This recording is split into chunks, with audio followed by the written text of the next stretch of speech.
right, guys, welcome back to the Good Buzzard Track and Field Clinic. We got a good one today talking about Jakob Ingebrigtsen. So the Norwegian king, he just dropped an amazing video talking about his injury status. And this was not just any injury status update.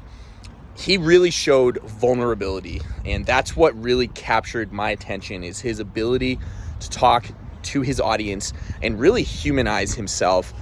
And I'm going to dig into that and just what impressed me about this and all the specifics of kind of what he said in his injury status update for his Achilles, but how I feel about it, my personal reflection. And as always, I would love to hear y'all's feedback in the comments and what do you guys think, because this is not just going to be about my thoughts. I really want to hear what you guys think. So let's dig into this. So again, Jakob Ingebrigtsen, as many of you know, if you're like me and you've followed his journey, last winter, so the 2024 indoor season, he had to miss the entire thing. And that obviously must have really sucked for him big time. And it was his Achilles that was injured. So he missed that whole season, but then he was able to make in not only a recovery, I mean, an amazing recovery. I mean, he set world records last season in the 3,000 meter, shattering Daniel Komen's old 720 and some change 3,000 meter world record. He shattered it by about 3 seconds, and then he went in and he dominated virtually everything leading up to the Olympics. And then, as you all know, he did slip up and did not win the Olympic gold medal in the 1500, but then he did rebound and absolutely shattered everyone in the 5,000 meter in the Olympics. And then he went on this winter to actually run the double, the 1500 meter, as well as the 5K or the 3,000. I would have to check. You guys can correct me in the comments, but he had the double this winter for the indoor world championships. And he set another world record, breaking Jared Negus's mile indoor record just 5 days later. So by all means, he had not only recovered, but phenomenally recovered. So let's dig into what he said. So in this, now he has had to miss his scheduled training in the mountains that he would typically do. So he had scheduled it and then had to reschedule and talk with his team and his brothers at the Ingebrigtsen team. And so they made the hard choice. And what really impressed me more than probably anything else about Jakob Ingebrigtsen's status is that he was really able to talk to people like he was a human being himself. Because I see Jakob Ingebrigtsen, he's way up here. You know, he's setting world records, he's doing all these different things. He's really like a superhuman, but he talked vulnerably, like as if he's just a human. He used specific verbiage saying, hey, if you're a runner, and if you're any type of a serious runner training for different things, he didn't just say pro athletes. He's like, if you are a runner training for races and competitions of any type, you've probably experienced something similar.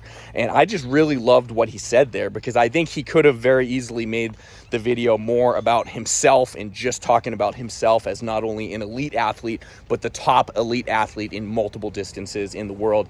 And he chose not to do that. He chose to be very vulnerable and really speak to his audience in a way that showed that he wanted to connect. And I just really like that. So more on what he said, is basically, if you missed it, I think you guys should watch it, by the way. And I also believe that you should subscribe to his YouTube channel. It's a phenomenal video, or phenomenal channel. So basically, yes, he's disappointed, he's discouraged, but it seemed like he also still remained hopeful. He basically talked about how he had to make the tough decision with his team so that he can prevent further injury for this season, prevent disrupting his plans to win the world championship in the summer. And also he talked about how this difficult decision that really sucks right now, that delays his season. We were all looking forward to him running the 5,000 meter and hopefully breaking the world record, like many of us, including myself, think that he could have done in Oslo. He said that really sucks, that really hurts for him and his team, but that he is very much looking into the future, beyond this season, beyond just Oslo, to the World Championships at the end of the summer, but also into the length of his career. He's still young. He's 24 years old. So he had to make the tough decision with his team to hopefully prevent further injury. So, not only do I agree with this tough decision, I can personally resonate with that myself. I've been injured multiple times. And like I said, it's great to hear someone like him, reflect on his journey and basically let people know that regular runners like myself can also relate to this type of injury. Like I was saying, so for me personally, I've actually had a number of running injuries. About 10 years ago, I ignored all red flags and eventually ran myself through a stress fracture into an open fracture on my fourth metatarsal on my left foot. So that was a serious injury. I didn't listen to red flags. And more recently, a little less than a year ago, this past fall, I sprained my ankle. It was a serious ankle sprain, and I kept trying to come back. And it just wasn't working. I saw the doctor. They let me know this is a serious sprain. It's probably going to take months to heal. And at that point, I had to make the difficult decision that even though I was trying to qualify for Boston Marathon, which I'm still trying to do, if you've been following, that I actually needed to take time off. So from late September all the way into January, I made the very difficult decision to not run and to only do things like swimming and indoor cycling, some elliptical if I can handle it, things of that nature. So I can relate to Jakob in that way, even though I am very recreational, obviously, compared to someone like him. I still have my own goals that might seem very elite to someone else who is not, trying to qualify for the Boston Marathon or anything. But compared to someone like Jakob, I'm way down, on the totem pole. So it's very refreshing to hear someone of his status really humble himself in that way. So that's pretty much all I had for this video. I guess I'll just finish it by saying that my own personal analysis of this is that, yes, I do believe that he's going to rebound. This definitely sucks for sure for him, but also for fans like myself who wanted to see him compete and hopefully break the world record in Oslo. I absolutely believe that he would have broken the world record. I don't know by how much, but with his level of fitness, recently running insane times in the 1500 meter, breaking world records in the 2 mile 7:54 and the 3000 meter 7:17. Times like that definitely show me that he very much likely would have broken the world record in Oslo.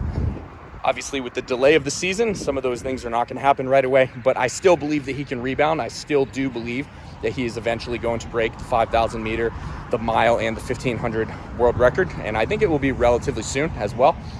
And I also do believe that he's going to be a double world champion this summer in the 1,500 and the 5,000. I'm assuming that's what he's still going to run. So I do believe that he's going to rebound and do all those things, but I would love to hear your thoughts about how this impedes him and just your thoughts on everything. Do you think that this is going to destroy him and that now he has no chance to win the world championships or set any world records?